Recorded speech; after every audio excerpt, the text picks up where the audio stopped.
first prototype ATF to fly was Northrop's YF-23, which on 27 August 1990 was airborne for 50 minutes. It climbed to 25,000 feet. Test pilot Paul Metz was very pleased. At brake release, the pilot comes right up to military power. Very smooth increase in RPM and a very decided push down the runway.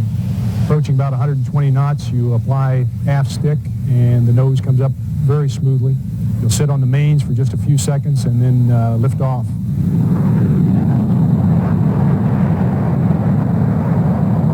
Once you're airborne, it's a real rocket. It begins climbing very rapidly, and even in military power.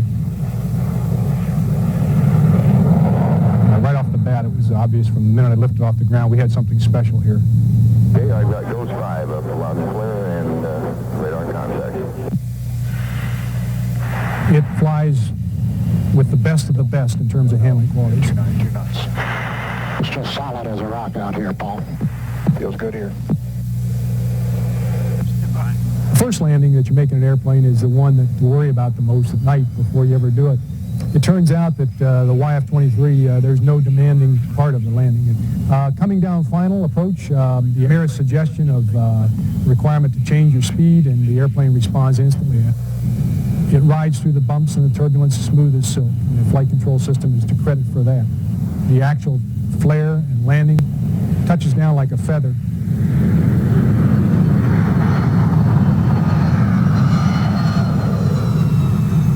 This airplane, I believe, has the capability of having over 6,000 individual parameters monitored. I kind of stopped short of measuring my heartbeat, but outside of that, just about everything in the airplane is measured, monitored, and either relayed back to the ground control station through a telemetry system very similar to what we use in the Space Shuttle program, or recorded on board in a magnetic tape system that's on the airplane.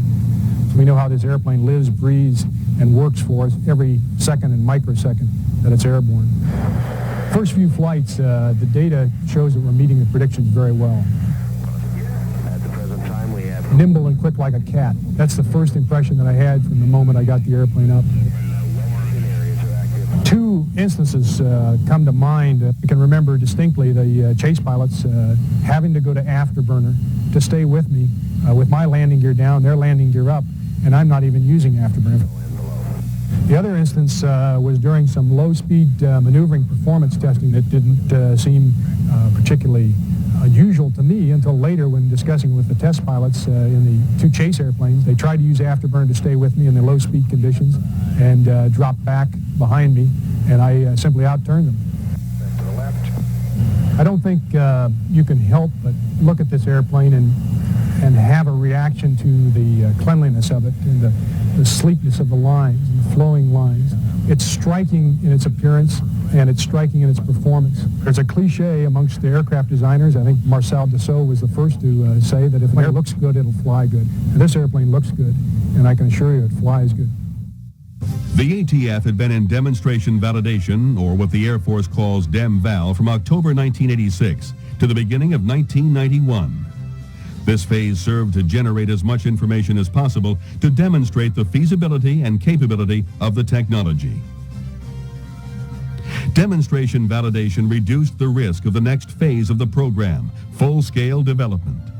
This was scheduled to begin in the summer of 1991.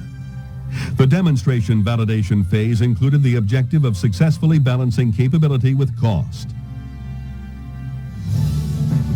Affordability is a key consideration. The ATF developers work to achieve the most cost-effective weapon system, which defeats the increasing threat to our air superiority capabilities.